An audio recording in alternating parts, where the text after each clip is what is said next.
بسم اللہ الرحمن الرحیم۔ سورہ یونس 11واں پارہ، آیت نمبر 45 کا ترجمہ یہ ہے: وَيَوْمَ يَحْشُرُهُمْ، اور وہ دن جس میں اللہ تعالیٰ انہیں جمع فرمائیں گے، كَأَن لَّمْ يَلْبَثُوا إِلَّا سَاعَةً مِّن نَّهَارٍ، تو وہ کہیں گے کہ ہم نے دنیا میں ایک گھڑی گزاری ہے، من النہار، دن کی کوئی ایک گھڑی، یتعارفون بینہم، ایک دوسرے سے تعارف کریں گے، قد خسر الذین کذبوا بلقاء اللہ، تحقیق وہ لوگ خسارے میں مبتلا ہو گئے جنہوں نے اللہ تعالیٰ سے ملاقات کا انکار کیا، وما كانوا مہتدین، اور یہ دنیا میں صحیح راہ پر چلنے والے نہیں تھے۔ اس آیت میں اللہ تعالیٰ یہ بات بتلا رہے ہیں کہ آخرت میں جب لوگ جمع ہوں گے، آپس میں ملیں گے، تعارف کریں گے، پہچانیں گے، تو یوں بتائیں گے دنیا میں ہم نے جو وقت گزارا ہے وہ اتنا ہے، ساعتم من النہار، ایک دن کی کوئی ایک گھڑی جتنا عرصہ ہم نے دنیا میں گزارا ہے۔ اب سب سے پہلی بات تو یہ یہاں پیدا ہوتی ہے کہ ہم میں سے اگر آدمی اپنی زندگی کو دیکھے تو ہم تو 60 سال سے جی رہے ہیں، ہمارے سامنے بچے جوان ہو گئے، تو اللہ تعالیٰ کیسے فرما رہے ہیں کہ ہم نے یہاں دن کی ایک گھڑی جتنا عرصہ گزارا ہے؟ بچے جوان ہوئے، پھر ان کی شادیاں ہوئیں، پھر وہ صاحب اولاد ہو گئے، اتنی حکومتیں بدل گئیں، دنیا کے حالات کہاں سے کہاں چلے گئے،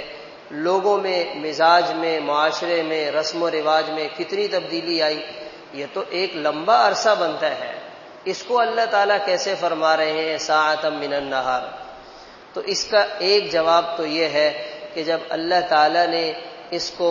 فرما دیا تو یہ ایسا ہی ہوگا۔ کوئی عام آدمی یہ بات کرتا تو ہم اس سے اختلاف کر لیتے، کوئی عام آدمی ایسی اتنی بڑی بات، اتنا بڑا دعویٰ کرتا تو ہم اسے 100 دفعہ جھٹلا دیتے، صاحب آپ کو سمجھنے میں غلطی ہوئی ہے،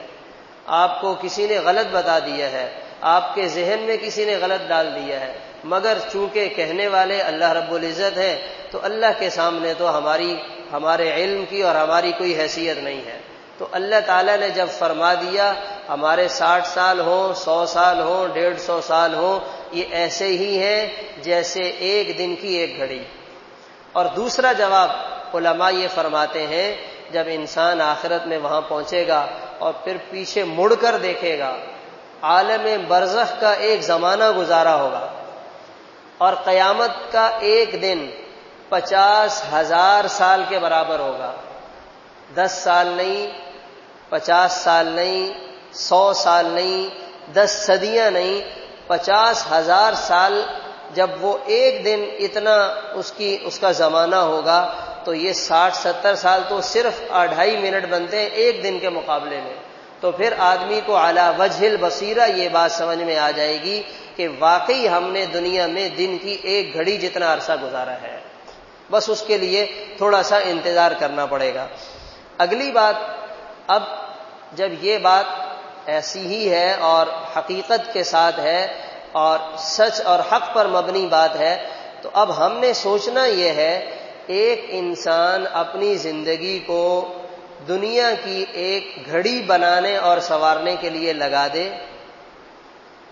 اور آخرت کی ہمیشہ کی اربوں سال کی زندگی کو بگاڑ دے، اس کا نقصان کر دے، یہ سمجھدار کہلائے گا؟ یا اس زندگی میں تھوڑی تنگی برداشت کر لے مگر آخرت کے اربوں خربوں سال کو بنانے کے لیے محنت کر لے، اس کو بنا لے، وہ سمجھدار کہلائے گا؟ اب یہ ایک سوال ہے، ایک اپنے اندر آدمی اس بات کو سوچے کہ ایک دن کی ایک گھڑی پر محنت کرنے والا، اس کے لیے ٹینشن لینے والا، اس کے لیے پریشان ہونے والا، صبح بھی، شام بھی، دن بھی، رات بھی،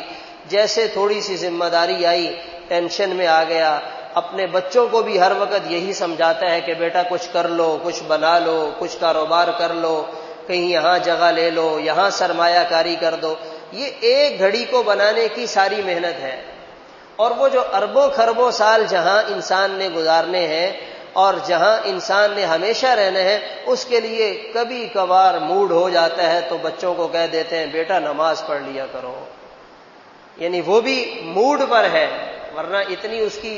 اتنا ضروری نہیں ہے۔ کبھی موڈ ہوا تو صرف اتنا کہہ دیا بیٹا نماز پڑھ لو، اور جو صرف نماز پڑھ لے کہتے ہیں یہ ماشاءاللہ یہ تو بہت نیک آدمی ہے۔ تو نماز تو اللہ کے دین کا اور اس شریعت کا ایک حکم ہے،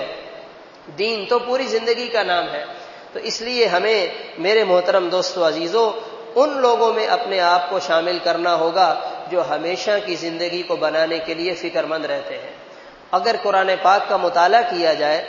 اور اس کو 4 حصوں میں تقسیم کیا جائے تو قرآن پاک کا 1/4 حصہ اس آنے والے زمانے،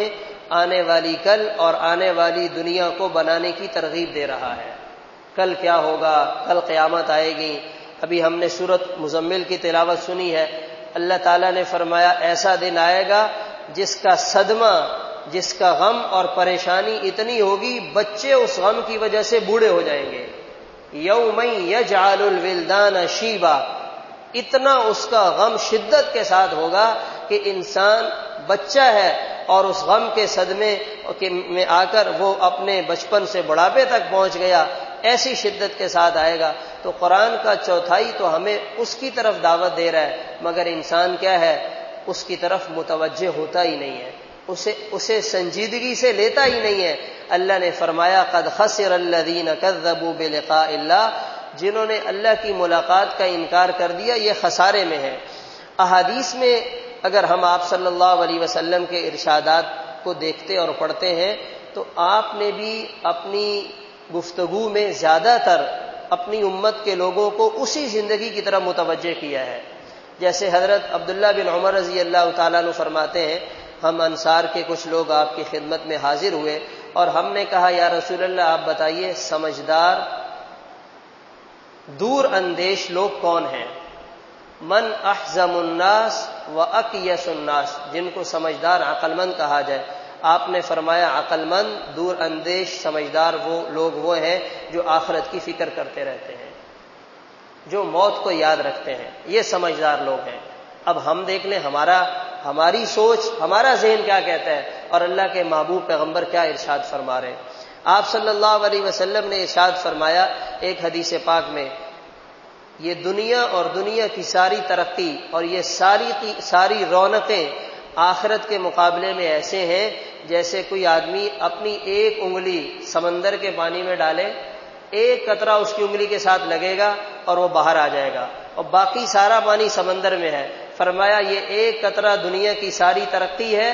دنیا کا سارا زمانہ ہے، یہ دنیا کا سارا مال و دولت ہے، یہ ساری حکومتیں اور وزارتیں ہیں، یہ ساری جائیدادیں اور سوسائٹیاں ہیں، اور وہ پیچھے رہ جانے والا پانی وہ آخرت ہے۔ اب ایک قطرے کے لیے آج کی دنیا لڑ رہی ہے، مر رہی ہے، پریشان ہے، اس کے لیے ٹینشن میں ہے، مہنگائی ہو گئی ہے، کیا بنے گا؟ اور وہ جو اربوں سال اور وہ جو سمندر ہے پانی کا، اس کے لیے کوئی کسی کو پرواہ نہیں ہے، اس کے لیے کہتے ہیں کہ دیکھا جائے گا۔ آپ صلی اللہ علیہ وسلم کے ارشادات بھی اتنے واضح ہیں، اللہ تعالیٰ نے اپنے پاک کلام میں اس آنے والی زندگی کو اتنا کھول کر بیان کیا ہے۔ سمجھدار عقل مند دور اندیش لوگ وہ ہیں جنہیں یہ حقیقت سمجھ میں آ گئی، اور جنہیں یہ حقیقت سمجھ میں نہیں آئی فرمایا یہ آخرت میں بھی خسارے میں ہیں، وما کانوا مہتدین، اور دنیا میں بھی ان کی زندگی کا کوئی مزہ نہیں ہے۔ یعنی جو آدمی آخرت سے غفلت والی زندگی گزارتا ہے اگر دیکھا جائے تو در حقیقت اس کی دنیا بھی بے چینی والی ہوتی ہے، اس کی دنیا میں بھی کوئی سکون نہیں ہوتا، وہ دنیا میں بھی کبھی اپنی دنیا کو بنا نہیں پاتا۔ اور ہم تو جن حالات سے گزر رہے ہیں اس میں ہمیں قریب میں کہیں کوئی بہتری نظر نہیں آ رہی ہے، بس ہم نے اسی مہنگائی کے اندر رہتے ہوئے اپنی آخرت کو بنانا ہے،